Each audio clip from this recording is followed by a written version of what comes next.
जेके media देख रहे हैं आप और मैं हूं आपके साथ आशीष शर्मा। हम आपको बता दें नैब तहसीलदार की रिक्रूटमेंट निकली है, लेकिन उसमें जो उर्दू है वो कंपलसरी है। अलग अलग जगहों पे, जम्मू में जैसे आपने देखा कि एक कंट्रोवर्सी बन गई है, लोगों ने आवाज़ उठाई है और प्रदर्शन भी काफ़ी जम्मू में हुआ। हमारे साथ कुछ युवा हैं, ये इनसे बात करेंगे। सबसे पहले आपका नाम क्या है? मेरा नाम अखिलेश है। अखिलेश जी, क्या मसला है ये? जैसे आपने देखा कि जम्मू में भी कंट्रोवर्सी बन गई है और उर्दू कंपलसरी कर ली है नैब तहसीलदार के लिए, तो क्या कहना चाहेंगे इसके लिए? सबसे पहले आशीष जी आपको जय माता दी, आपके माध्यम जो हमको देख रहे हैं हम सबको जय माता दी। मैं आज यहाँ पे हम इसलिए खड़े हैं, जो 9/6/2025 को हमारी गवर्नमेंट के द्वारा जो वैकेंसी निकाली गई हैं, 75 वैकेंसी निकाली है नैब तहसीलदार की, जिसमें उन्होंने जो फर्स्ट पेपर है उसमें उर्दू ने कंपलसरी कर दी है। जी सर, जब उर्दू कंपलसरी करनी थी हमारे स्टेट में, जब 2020 में अमेंडमेंट की थी, तो उसमें इन्होंने 5 ऑफिशियल लैंग्वेज रखी थी। जब 5 ऑफिशियल लैंग्वेज हैं, जिसमें एक कश्मीरी इनकी बाद में ऐड की गई, हमारी डोगरी और हिंदी ऐड की, पहले तो उर्दू और इंग्लिश ही थी।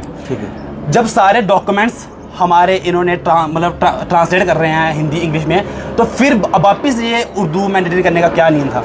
ये किस लिए हो रहा है ये आपको भी पता है, हमको भी पता है। अगर इन्होंने यही कश्मीर और जम्मू रखना है, 2019 में भी आशीष जी ऐसे वैकेंसी निकली थी, जिसमें 126 बंदा इन्होंने रिजेक्ट किया था फॉर्म बेस पे, उर्दू बेस पे, जिसमें से 122 लोग जो थे वो जम्मू के थे, सिर्फ 4 लोग कश्मीर के थे। इससे क्या सिद्ध होता है? इससे यही सिद्ध होता है जो पहले की परंपरा थी वो तो आज चल रही है ना।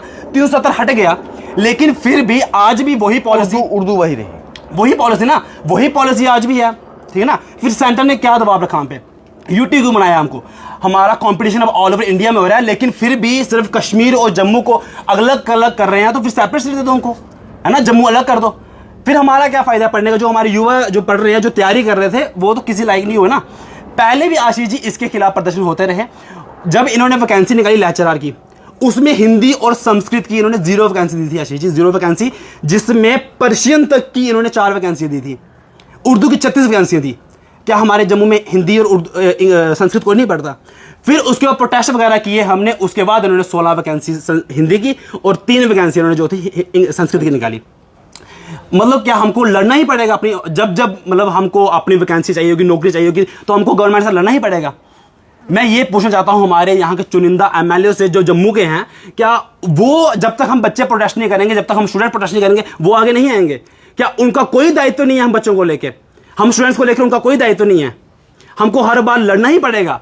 खांडे मिठे डोगरे तो मिठे ही हैं, लेकिन असें कमसाने कन्नै जंगा लड़नी पौनियां, असें हर बार लड़िए कि असें अपने मुकाम हासिल होने। अजीत जी कोले तोड़ी ये होना, मैं इयै गवर्नमेंट को पूछना चाहना और मैं आग्रह करना चुनिंदा गवर्नमेंट को और सेंट्रल सरकार को कि अगर ऐसा कुछ है तो इसे खत्म किया जा और साढ़े संस्कृत हिंदी इंग्लिश आने लिए भी रिक्वायरमेंट्स कड्डी जान और असें जो बेरोजगार लोग हैं साढ़े लिए भी किश किया जा। तुंदे माध्यम में ये आखना चाहना। ये हमारे साथ अखिलेश है, जिन्होंने अपने बाप प्रकट किए हैं और इनका कहना है कि जो नैब तहसीलदार की जो पोस्ट है, रिक्रूटमेंट निकली थी, उसमें जो उर्दू कंपलसरी की है उसे वेव ऑफ करना चाहिए और हिंदी और संस्कृत के लिए भी कुछ पोस्टें निकालनी चाहिए। क्या जिन्होंने उर्दू नहीं पढ़ी उन्हें नौकरी का कोई हक नहीं है? इसमें काफ़ी एक कंट्रोवर्सी बन गई है जम्मू में। और हम बात करें तो लगातार जम्मू में अलग अलग प्रदर्शन भी यहाँ हो रहे हैं, तो आपकी इसकी क्या राय है? आपकी इसमें क्या राय है? कमेंट बॉक्स पर अपनी राय ज़रूर रखें। क्या उर्दू हटनी चाहिए या संस्कृत हिंदी के लिए कोई पोस्टें निकलनी चाहिए, वैकेंसियाँ निकलनी चाहिए? मुझे दीजिए, मैं आपके साथ आशीष शर्मा, जेके मीडिया कटरा से। जय माता दी।